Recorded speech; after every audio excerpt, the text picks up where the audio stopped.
Hello everyone. Welcome back to Guide Pro. In this video, I will show you how to sign out your Google account from your phone. If you want to remove your Gmail account from your device, this method will help you do it easily. So let's get started. First, open Settings on your phone. Scroll down and tap on Accounts and Backup. On some devices, this option may be called Accounts or Accounts and Sync.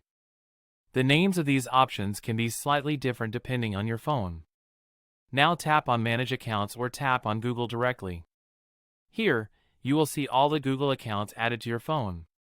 Select the account you want to remove. Now tap on More. Then tap on Remove Account. You will see a warning about removing data from your device. Tap on Remove Account again to confirm. Now your Google account will be signed out from your phone. So this is how you can remove a Google account from your phone. If this video helped you, make sure to like the video and subscribe to Guide Pro.